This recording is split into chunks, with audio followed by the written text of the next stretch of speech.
Hello and welcome to Teaching My Cat to Read, the very serious book review podcast. I'm Eli. I'm Em. And I'm Lottie. And this week we're discussing everything about Alanna the First Adventure by Tamora Pierce.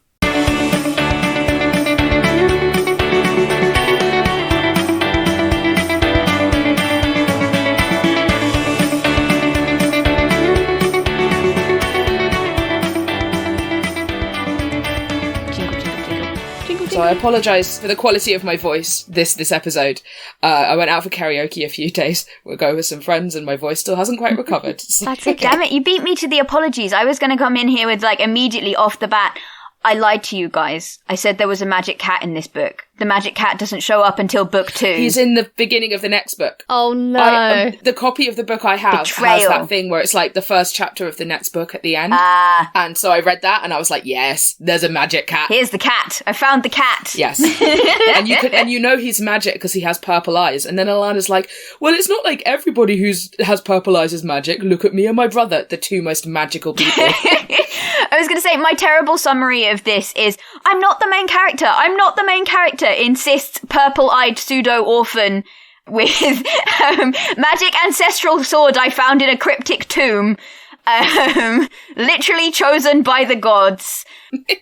Not the main character. I'm not the main character. She's in denial this whole book, and I love that for her. It's not like she's refusing the call to adventure or anything. She's just refusing to accept that she's special, which is so funny. She's just like, I do not see it. I am looking away.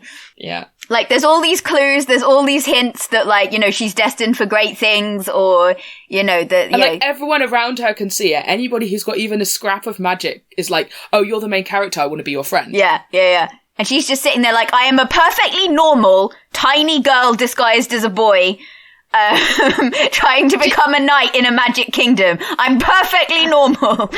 As you do. Nothing to see here. Move along. Shall I read the back of the book? Go for it. Mm-hmm. For context. In a time when girls are forbidden to be warriors, Alanna of Trebond wants nothing more than to be a knight of the realm of Tortal. So she finds a way to switch places with her brother, Tom. Disguised as a boy, Alanna begins her training as a page at the palace of King Roald. But she discovers the road to knighthood is not an easy one. Alanna must first master weapons, combat and magic, as well as polite behaviour, her temper, and even her own heart. Which I think is quite a nice summary of the book, to be completely honest. I think that pretty much covers it.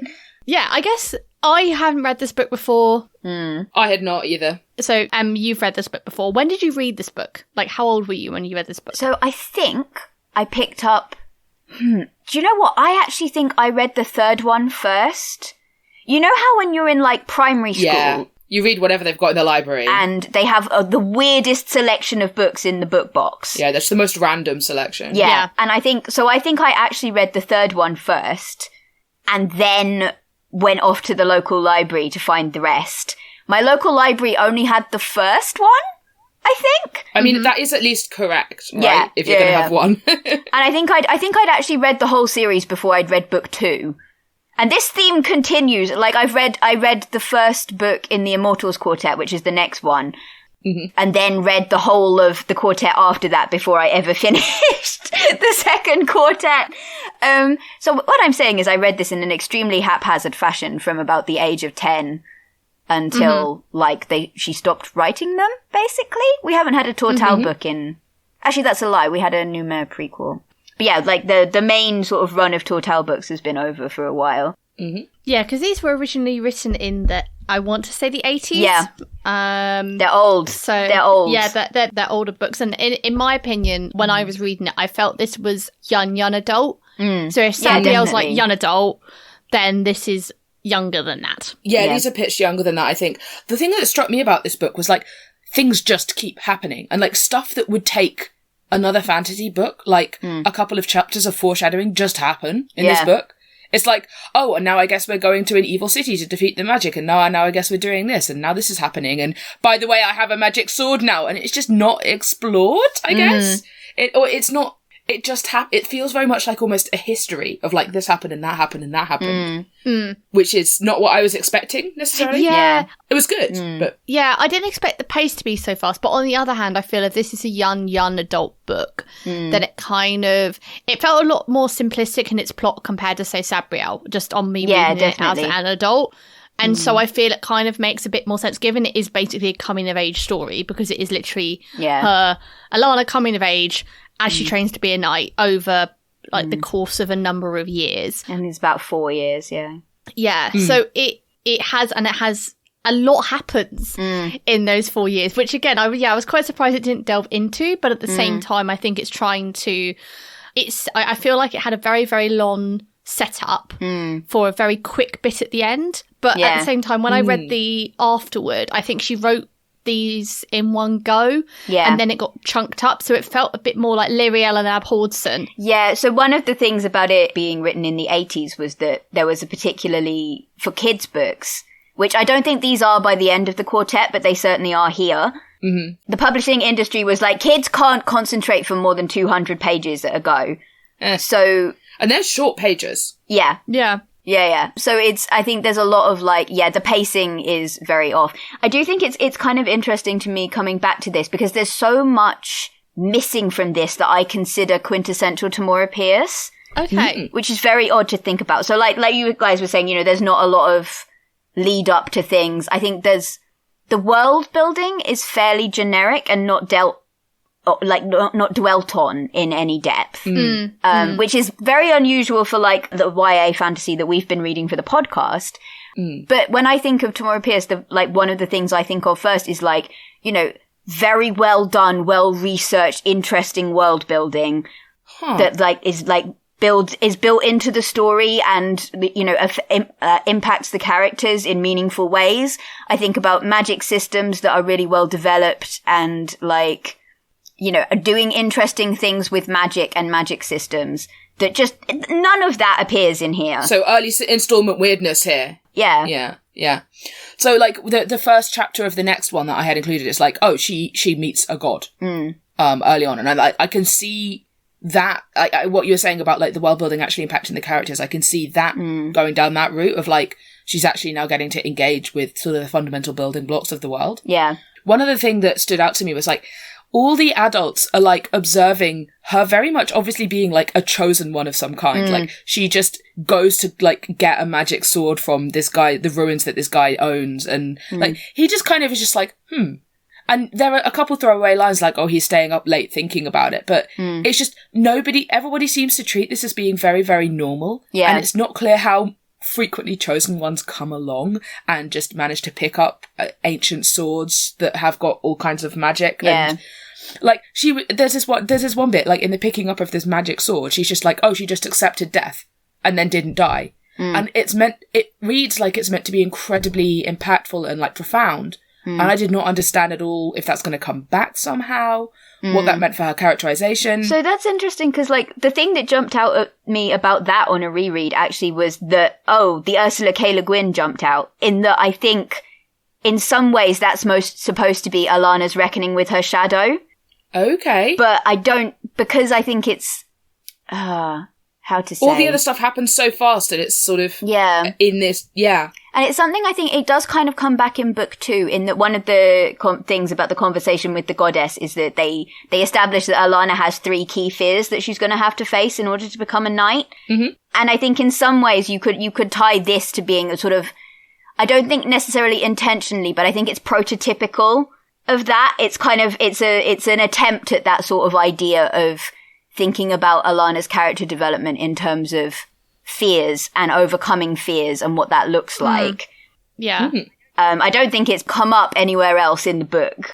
So when there was this, because after this happens, she has a conversation with a friend of hers who's like, he's the king of thieves in the city, which is, again, it's just like, oh, it's totally normal that she's just managed to befriend the king of thieves and he's taken an interest in her. Like, I know he has magic, but like, she has such main character syndrome.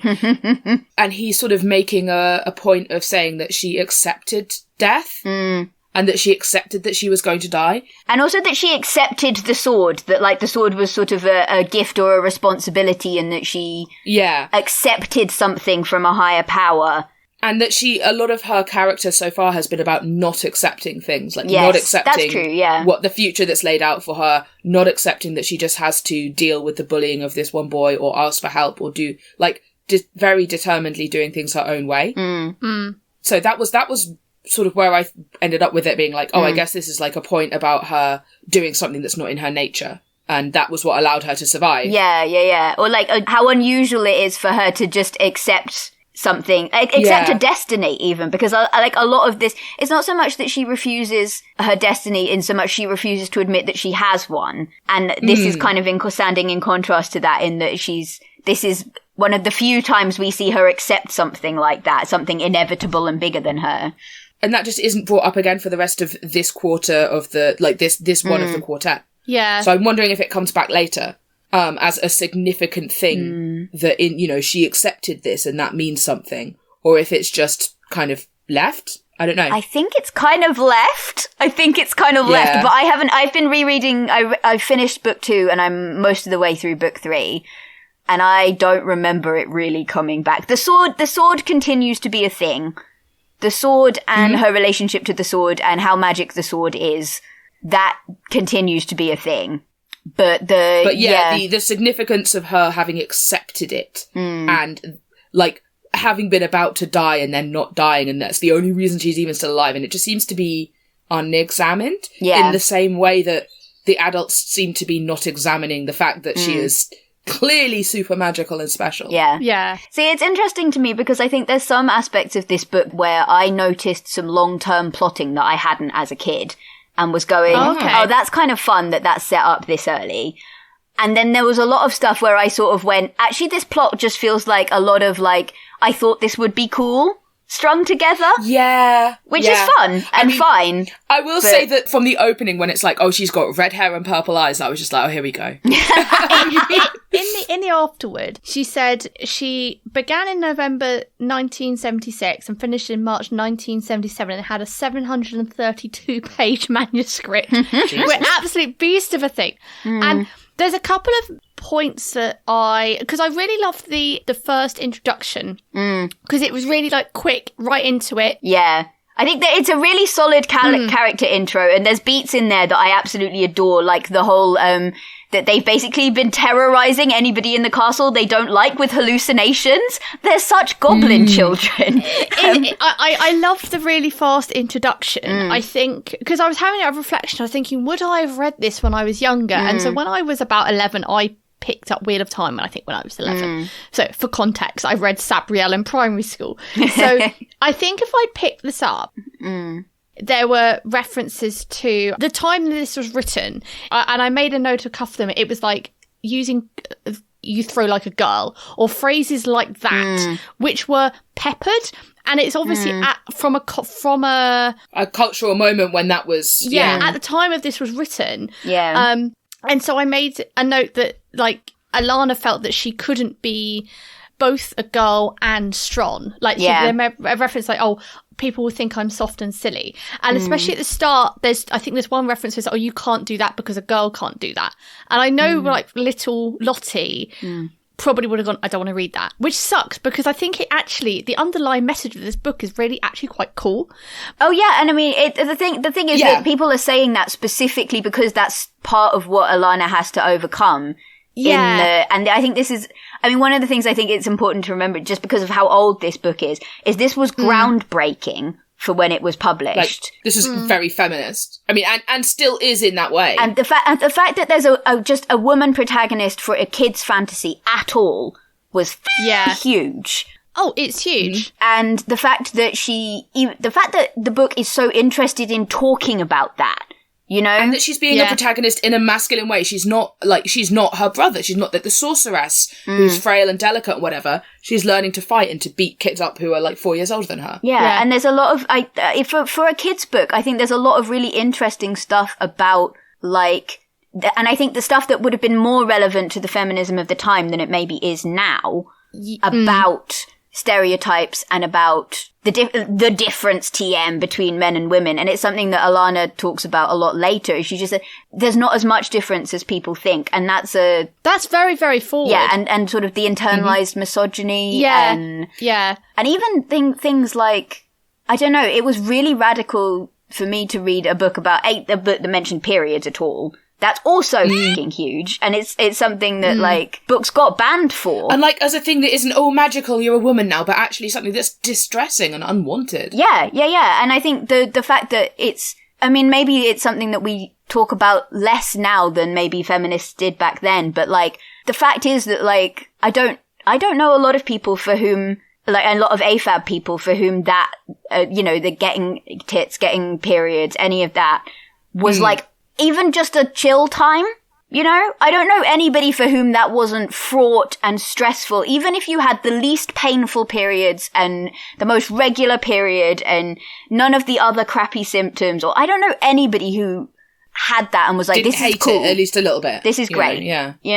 What I really liked about this whole section where Alanna basically, she turns 13, she gets a period. She goes to her friend's mother and says, can you help me? Well, because she also doesn't know what it is. Yeah. She's just like, I'm bleeding and I don't know why. And this woman, she doesn't say, oh, like, it's your flower, you've become a woman, and like, all this crap. She's like, really practical. She's just, really, really practical. And, have this tablet, this little thing, make sure you don't, it's something that girls get, and later on they might have babies. Here's a thing if you don't want to have a baby when you're older. Like, it was really, really upfront, which was refreshing. Yeah. The fact that there's immediate magical birth control as well, and there's just no discussion about that at all. It's just immediately like, for a young adult's fantasy book, written in the 70s.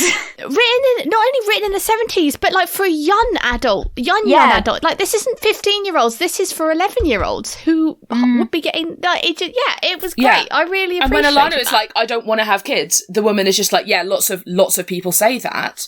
There's no, but you must. It's what you're made for. It's your destiny to be a mother. Yeah. It's just, the woman's just like, yes, say lots of people, but unless you're careful, it's going to be a possibility. So therefore, I'm going to empower you to make that decision with this magical birth control charm. There's no disrespect of Alanna's sort of plans for her life. Yeah. And I've got to say, I also enjoyed, just from the perspective of having been on hormonal birth control, being like, I would love a magic pendant that just made it stop. Instead of like all of the like, oh, you're going to be really depressed for ages until you get used to it. Or, I mean, I knew people who and your GP's not going to refill your prescription and you're going to have to try and get through to them on the phone, but you can be on the hold for like 2 hours and they won't, and then they'll drop your call when I'm going through this right now. Yeah. And the like, oh, we can't get your prescription to you, so you're going to miss an extra week, which is going to make you want to kill yourself. Or somebody else. So they just completely sidestep that. They're just like, no, we have a magic thing now. It's cool. Yeah. I like that. I was like, I tell you what, I do think it spoiled young M a little bit. Young M was like, birth control. It's like totally simple and easy and not an enormous f***ing nightmare at all. You could just have it. No. But it was also the fact that was like, it's such a short passage in the book, but it was really refreshing to read. It was really refreshing, yeah. Like you say, for a book that was started written in the 70s, published in the 80s, you think of how not open and I guess more taboo these kind of subjects would have been. Yeah. 30, 40 years ago, probably, a bit more openly talked about, but not really in like fantasy books, especially kids' fantasy. Yeah. Like, I was just looking up like when Wheel of Time was written, because I know there's bits of that which when I read now I go, that was of its time, and that was published in 1990, so that's still nearly 10 years after this book. Yeah. No, it's very cool. I mean, the other thing I think that conversation is worth talking about is that I think it's another area where the world building is not filled in yet. In that I think there's there's a line about how, the goddess has made you female and that's just how you just gotta live with it. This is the will of the gods for you. I mean, I think there is something there in that is being said by a human person who has their own biases and whatever. Yeah. Like, it's not actually the statement, it's not the narrative stating that it is a character within it. So I can be very forgiving of that. Yeah, and also I think the thing about Tamora Pierce is that it's really important to me. And honestly, I think almost more important than just how much I enjoyed the books and how much, you know, they meant to me as a kid and still mean to me. The fact that she has so clearly grown as a writer and a person across, because I mean, I was talking to some of our other housemates about this the other day, but like so many people who were like iconic to nerddom in the like, I don't know, 10, 20 years ago, I've sat on their laurels. I mean, there's a very obvious example. Yeah. I mean, Joss Whedon, I think, is another one where he got praised to high heaven for being a massive feminist and for, you know, having a kick-ass female protagonist at all. And then he just stayed there. He just hasn't done anything with that since. He was abusive to the women on set while he was making that, and his work hasn't grown or improved in any way since. And Joke Rowling is an obvious other example where, you know, she started out pretty decent for her time period, and in a way that, like, I think started a lot of people off on their journeys to, like, unlearning a lot of bigotry and taking that sort of thing for granted. And yet she has actually backslid, you know? Yeah, she's been radicalized. That has never happened for Tamora Pierce. Every single book, she's growing, she's learning, she's improving. There's more queer characters every quartet you go through, there's more queer characters. She was sneaking in queer characters in the fucking 90s into kids' books, you know? Mm-hmm. There's a later bit of world building where she talks about actually, there's a god that isn't in this quartet and is introduced much later, who is actually turns out to be quite significant to the world building. Trans people are sacred to them. Woohoo! You know? And it's considered a gift from the gods, not a, you know, it's like, it's a specific, I was made this way on purpose, and, you know, there is beauty in this experience, and it's important and intentional, and has a place in our world. God made trans people for the same reason that they made grapes but not wine. Yes, not bread. Absolutely. It's not Danny Lavery that made that quote. It's one of their friends, Julian something. I will find it, and I've quoted it in other reference posts, so we can definitely dig it out. I love that quote. Yeah. Yeah. I think that they wrote, this is the person that wrote Everyone on the Moon is Essential Personnel, and I do not remember their last name, I'm sorry. But yes, there's just so much that she's grown, and, you know, she's made public statements about this stuff. Like, she is the president of the gender fluid Alanna fan club. Like, amazing. One of her later protagonists, she's gone, oh, I've realized actually, like, as, you know, I've grown up and this character's grown up with me in my head, that I think maybe she is aromantic. Like, she's not interested in... I think I saw that interview, and it didn't mean much to me other than being like, hey, this person seems cool, because I haven't read the works, but it's super cool. But yeah, there is a lot of stuff later on where there's more queer characters. There's some stuff in this quartet that I've been reading where I've gone, oh, the 70s shines in terms of like, yeah, there's some unexamined racist stuff in here.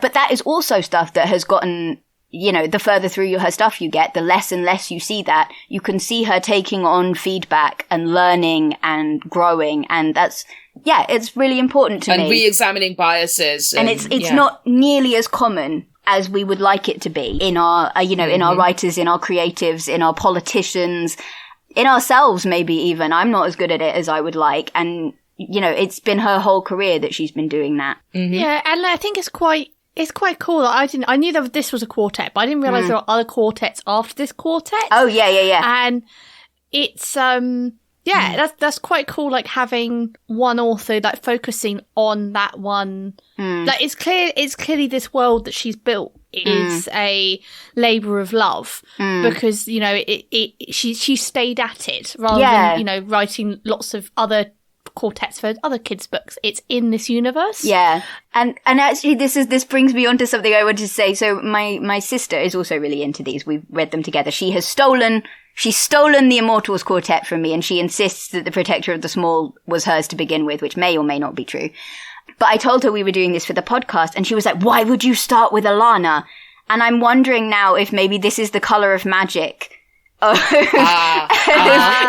Pierce. And now I'm trying to work out where else I think we should have started. Any listeners, if you have better ideas, any other Tamora Pierce fans out there, if you don't recommend people start with Alanna, where do you tell them to start? So I was having a conversation with, I travel a lot for work and I meet a lot of really interesting people, and one of the things that I ended up doing at my last conference I was at was having a long discussion about sci-fi and fantasy and doing the whole thing of like, yeah, I need to read that, yeah, it's on my shelf, I haven't read it yet, oh, I've heard good things about that, whatever. And we were talking a lot about Brandon Sanderson. Yeah. And I was thinking, and while I was reading this, I was also thinking of Warbreaker a little bit and The Final Empire as first books, like early stuff from a writer who's then gone on to be very prolific and evolved. Like, because I mean, we did The Emperor's Soul, and you can see the difference. Obviously, he's the same writer, but you can see how far he's honed his craft there.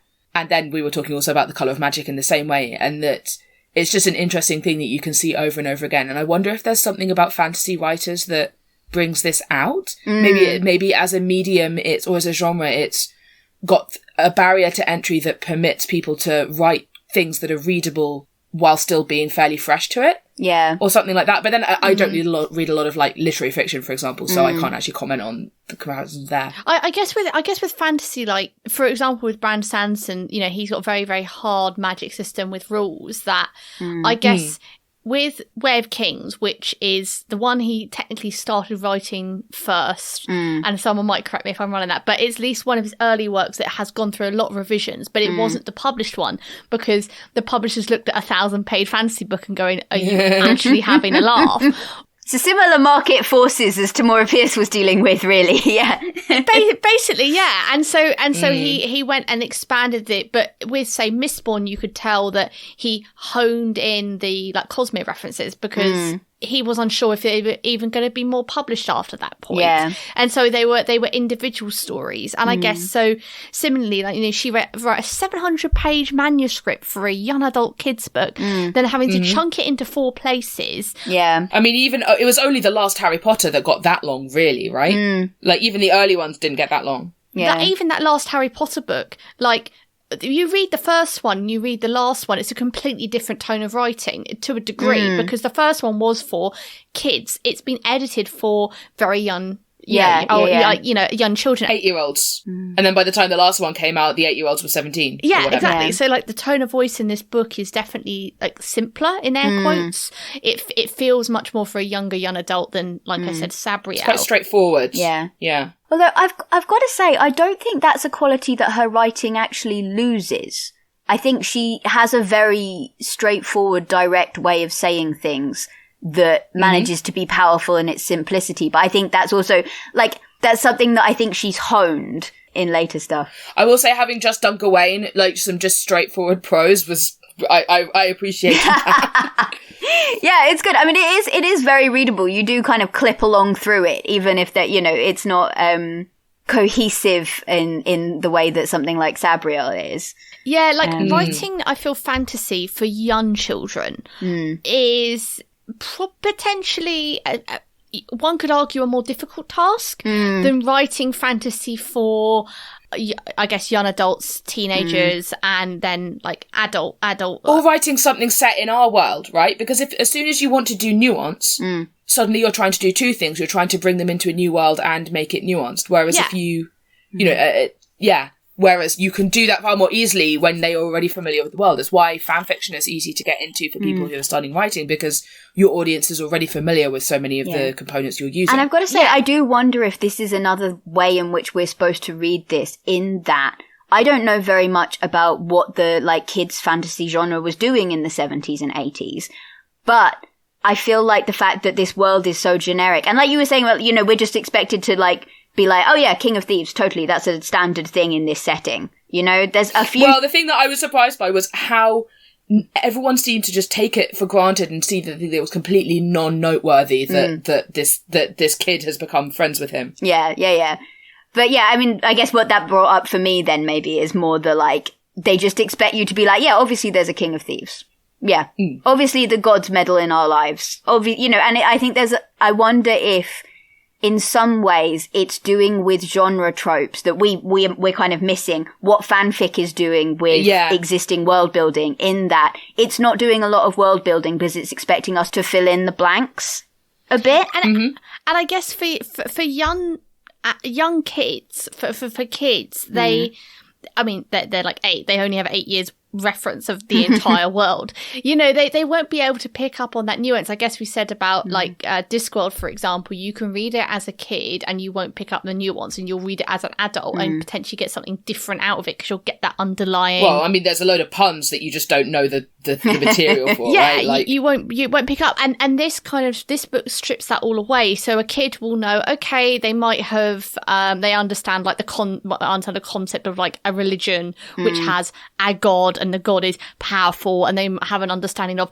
magic, but they don't understand like a magic system, but they know magic, and you say magical words and some fire happens or something like that. That's actually kind of a fun thing with later stuff, and I'll link the Tumblr post in the reference, but people were talking about how so the latest Tortal book is a magic school book about one of the characters from the second quartet, and it's sort of a prequel, kind of how he became the great sorcerer that he is. And one of the things that kind of shows you is that Alanna, it's sort of backfilling the way Alanna's magic works, in that it goes, for everybody else, magic is a difficult and fiddly business, and you have to know a lot of really complicated technical stuff in order to not, like, kill yourself by overdoing it. Like, it's so, and you have to learn how to be fiddly and clever. And we never ever see Alanna do that because she's so powerful. She literally just throws her life force into things until it works. I read a great fan fiction that I now cannot for the life of me find, so don't ask me to dig it up for the reference post, about that being the case for Naruto. Okay. It's not one of Shayna's storytellers, is it? Oh god, maybe. It's like the whole deal is that like, Naruto can do things that nobody else can do just because he has a massive pool of chakra, like energy, magic, mana. I mean, that's kind of true of Harry in Survival is a Talent as well, isn't it? Yeah, actually, I think I'm thinking of that as well. Where it's like you don't have to learn to be precise and do things correctly and measure out your magic and be sort of efficient with it. Yeah, because you just can keep throwing more resources. And it's just a really fun kind of like way of going, okay, so I didn't have the magic, like Doylist, I didn't have a magic system when I did this. I just was kind of like operating on rule of cool, magical, purple glow, god voices stuff. I do like that everybody's magic has its own colour. Yes. Like Jonathan's is blue. That's a lot of fun. I enjoy that. I wonder, like, I'm excited for when I read the others to see what kind of effect that has, like, because I imagine Alanna and her brother Tom will have the same. Because I was like, oh, she has purple eyes, she has purple magic.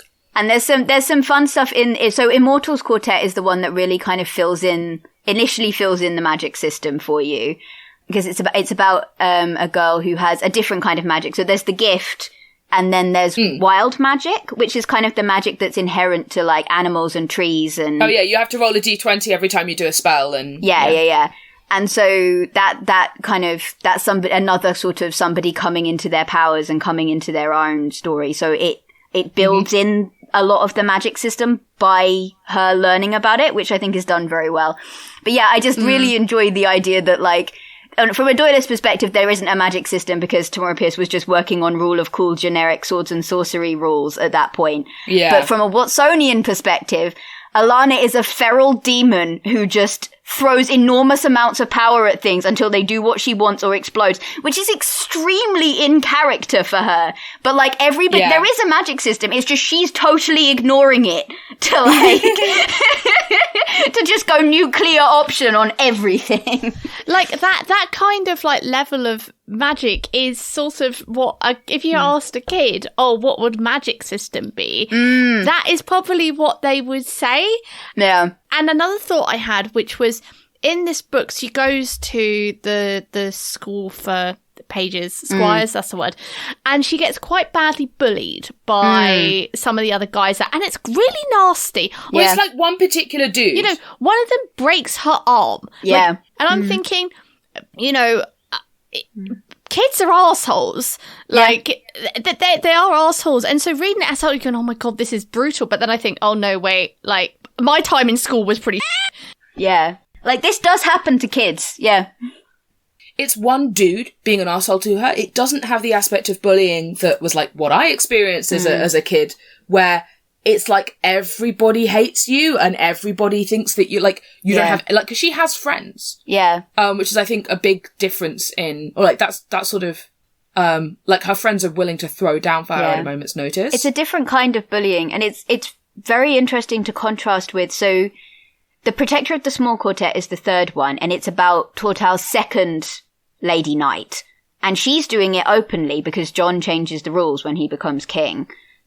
But she's the first to do it openly. Yep. And she also deals with bullies, but it's very clear that, but she also has friends. And in some ways it's a very similar setup, but it's very, very clear that the reason that she is being picked on is because there are a couple of specific people who are like, women shouldn't be here. And you are a symbol of everything that's wrong with... Okay, and actually, like, the guy in charge of training the pages and squires also thinks that. Ugh. And it's really interesting because, I mean, I think that's partially why I wanted us to start here. Because I think Protector of the Small is maybe where I'd say start in terms of, like, she's got it now. You know? It's all set up. You can read it. You can read it on its own. But it is also really interestingly in conversation with Alanna in terms of, like, the difference between doing this hidden, both doing this hidden and doing it chosen, you know, and doing it as openly as a fairly normal, you know, like not God touched, no magic. Yeah. Just somebody very, very stubborn.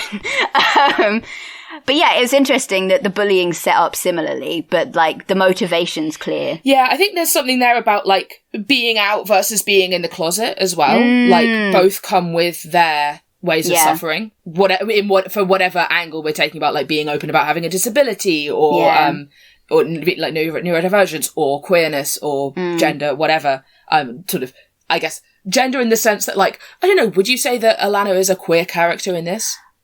Because of I think transgressing gender? When I was younger, maybe I wouldn't have, but at reading it, there's a lot now, as a genderqueer adult, I'm going, so I think it's really interesting and how there's a lot about her experience that resonates with me in terms of thinking about femininity and femininity meaning things to people other than you. And she's got, maybe less in this book, but later she starts kind of branching out into like, she wants to try and wear dresses and she wants to have female friends and she'd like people to treat her gently sometimes as well as but you know, not just as one of the boys. Sometimes she wants something else.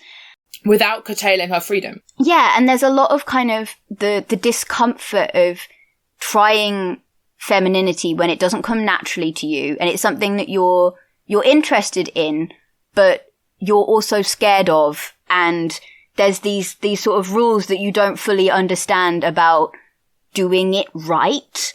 And that's something I think probably does resonate with a lot of cis women as well as a lot of genderqueer people, a lot of trans people. This kind of tension around wanting gendered things, but not necessarily wanting what comes with them. And also the pressure to do it right. Yeah. The idea that, like, it will be read wrong no matter what you do. Yeah, like, you can't be interested in one thing if you are very feminine. If you enjoy wearing dresses, you therefore can't enjoy X. And it's still prevalent today. Like, all the time. People are surprised that I do X if I have... like, you know, wearing something. Like, genuinely, I had somebody say to me, I'm surprised you're doing a STEM subject because you're pretty. I had a friend whose college lecturer said, I'm surprised you're so good at Kobski because girls aren't. And she's a senior software developer now. My sister, in her further maths A-level, had a male teacher tell her in front of a class of other entirely dudes that she needed to pay extra attention because girls suck at differentiation. Yeah, just horrific. You know, she's an engineer now. She's a fucking incredible engineer. And the reason that she looked like she wasn't paying attention in class was because she'd done the problems already. What's funny that... Well, it's not funny, but it's sort of anecdote. What's stupid about that? What's stupid is that when I was, you know, I'd help out on open days and people would say, oh, why are there's not many, like girls attending these things? Like, oh, we need to do more outreach. And I'm like, but it started so much sooner than... It starts at like age 5, if not younger. I've had this conversation as well as a non-binary person who was raised female and like, assumed to be female all the time. Like, it's something where I feel like so many of us who have been a girl doing STEM, right? So many of us have had this conversation with like academics where we get asked, how do you fix this? just like as students. But it's not only in academia, it's in work, it's the way you're perceived. You think, oh, I'm going into, like, for example, you know, going to work, right? So I've got to wear X, Y, Z. Do I or don't I wear makeup? You know, can I wear something very flowery and floral? Will that lead to you getting underestimated and patronised? And so in that way, like you said, that the fact that this book addresses that in the 80s is huge. Yeah. It validates those feelings as a young girl, where you can say, no, you can be a girl and also do all this cool shit. Yeah. And you don't necessarily have to give up. She's interested in clothes the whole way through. That's the thing I think that starts in this book, is her, like, noticing what people are wearing and being interested and excited about it. And Coram's being like, oh, this is the only time I remember you're a girl, is when you get excited about clothes. But which is, a bit, you know, that's a dick move on his part, but it's interesting, I didn't necessarily read it like that. I mean, I agree that's probably a better way to read it than what I did, but where I was just like, I read it as, because she's just like, oh, this person was wearing this, can you believe it? And I thought he was going, oh, this is when I remember that you are the same, like, bitchy kid that you know, because Tom would never say that. Right. Oh, that's cool. Yeah, I like that. I like that as a reading. Yeah. But yes, I agree that that's what, that yours also fits very well. Yeah. And fits in with the gender points that she's making. And it's definitely something that develops later on in the books, where she starts refusing to give up femininity. You know, she asks people for help with it, and she says, look, this is something I want to try. And there's bits of it she likes, and the bits of it that she doesn't. And she doesn't have to give up being a badass to also occasionally want to wear dresses. Yeah, and it's so stupid, because it's like, I mean, obviously this is part of the point that, again, Tamora Pierce is making as an author, but it's so stupid that should even be a point of contention when this is somebody who's, like, killed old ones and liberated a city and whatever, and, you know, and you think she can't handle wearing a dress and wearing a sword at the same time? Yeah. Like, yeah. Yeah, and there's stuff about kind of people seeing her differently when they realise that's something that she's interested in, and people using it against her. People say, oh, you're faking it well, but you'll never be a real woman, and, you know, I don't know. It's interesting, because, I mean, you know, that pressure to be like, well, I'm not like other girls. Yes, yeah. And the fact that that's a pressure that she's, I guess, facing and taking a stand against. Again, in books that were written in the 70s. Yeah. I mean, that's something that I find myself doing all the time, where, like, although I see it in the, like, for trans people rather than being assumed to be a woman, where somebody will go, like, especially in our current political climate, someone will say, oh, these angry transes and blah, blah, blah. Oh, but you're not like that, you're chill. And I'm actually like, no, I will be like that if you keep on like this. I will you. Keep talking and you'll see how angry I can f***ing get. Yeah. I refuse to give up. Anyway, but yeah, like, and that Alanna also doing that, I think that's super cool. Yeah. That's a thing that happens in these books. I tell you what I also like is, like, the fact that she will not back down from a fight. I think when she's with the bullies, she's very, very angry. And I quite like that, because when you are, you know, sometimes I feel like you have to pick and choose your battles. Yeah. You say, okay, I'll let that comment slide about being referred to as a girl when I'm nearly, like, 30. Yeah. But I'll bring up this other thing, like, oh, it's not that bad. Whereas she's like, yeah, I'm picking all of them. You know what? I'm going to be angry about this because I should be angry about it because it is wrong. And, like, the narrative vindicates that. Like, she's very much powered by that anger and that refusal to back down. Like, the whole thing where she works so extra hard at fighting, even though she's not naturally good at it, she works extra hard so she can beat the bully because that's the only option. She can't back down. And when she does kick his ass, she has to be reprimanded by the Duke who runs the like school, essentially, because that's what the rules dictate. But she knows he's not mad at her. He knows she's, like, you know, he's proud of her for having done this. Yeah. And then there's this one bit where he goes, well, what do you think learning to be a knight is all about? You know, it's the point is that she's done a good thing in a sort of her meta learning. Right? Yeah. Yeah. And as an autism, I did enjoy the bit where she's just like, the world has rules and it makes sense, and I can understand that this other person is acting in accordance with the rules he's bound by, and I'm doing the same, but I can see beyond that to see the real, like, way that we're interacting. And I really love that passage. Yeah. No, I really like that scene. That's a good time. And that leads me on to, actually, I wanted to talk a little bit about the kind of, the way this book talks about, like, knighthood and chivalry. Because that, I think that is one of the areas in which this book is at its most nuanced. And it's something that kind of surprised me on a reread, because I don't know that I went back to it thinking, oh man, it's going to be really gung-ho about knighthood and how glamorous it is. Or like, you know, the desire to be a hero and to be heroic and what that means. The fact that almost the second thing we hear about Alanna being a knight is somebody going up to her and saying, look, you're going to have to kill a lot of people if you want this to work. And that is going to hurt. And that's going to cause you problems. Well, it's going to tarnish your soul. Yeah. And so you need to do... It's like she has to make up the balance by healing. Yeah. And it's the fact that that's like, that happens so early in the book and it keeps coming up. Like Miles being like, I think the code of chivalry asks too much of us. And Coram saying, well, you know, if you can't handle this extremely punishing schedule, did you think this was going to be easy? And is he right or is Miles right? Like, are they asking too much of them? Would it work better if they didn't overwork them? Well, I think both can be right. Like, it is too much, and if you're going to choose it, you have to accept that. Yeah. And that's another thing I think that Protector of the Small is kind of really interestingly in conversation with this in that it's not necessarily saying that there's a softer way of doing it, but it is talking a lot more about, like, yeah, it's going really deep in on the education of knights. I mean, you will end up with the only knights that exist being ones who have been selected for by this process. Yes. And I'm thinking about junior doctors right now. Yeah. Where, you know, if you're disabled, if you've got chronic fatigue, let's say, like I have, you cannot make it through that process in the UK right now. So we just don't have any doctors with personal experience of chronic fatigue.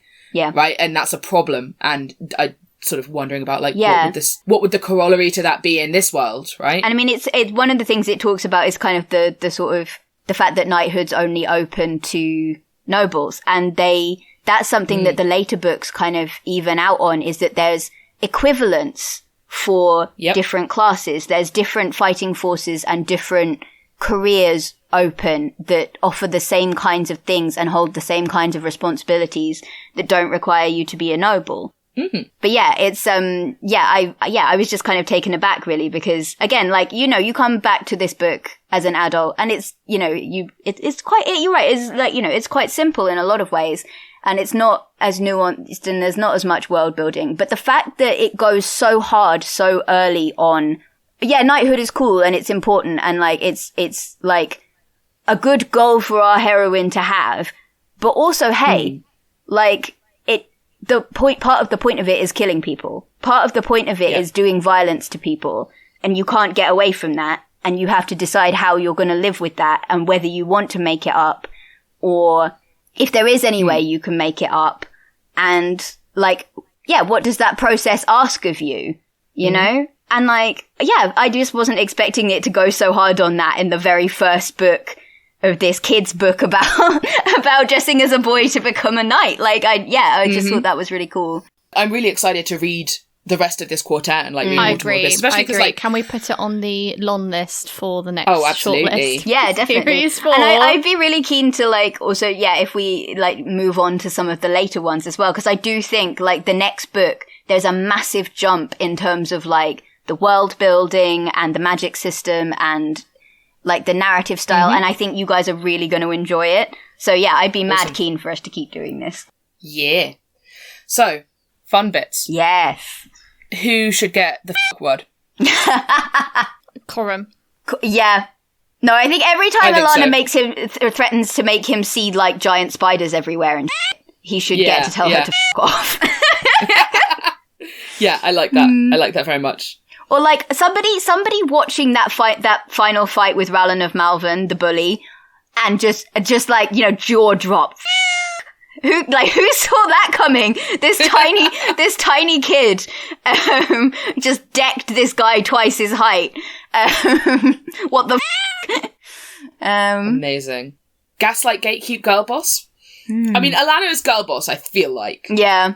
She is also like, she is gaslighting a little bit in terms of... she's doing a little bit of gaslighting. Little bit of gaslight. Get a little bit of manipulate. I feel like that Uncle Roger is probably gaslight, although we don't find out by the end of this book what's up with him. It's left on the note of the prince still trusts him, and Alanna, his spidey sense, fucking hates him.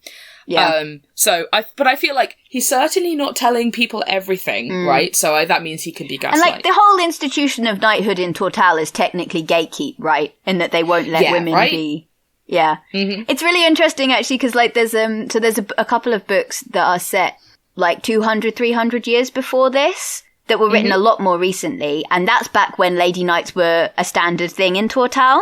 Yeah, and because it's been like over 100 years at the time of Alanna since there's been one. Yeah, so it's kind of interesting to go back to those and see the like, oh yeah, this was a thing and then it changed. Yeah, it's interesting. But yeah.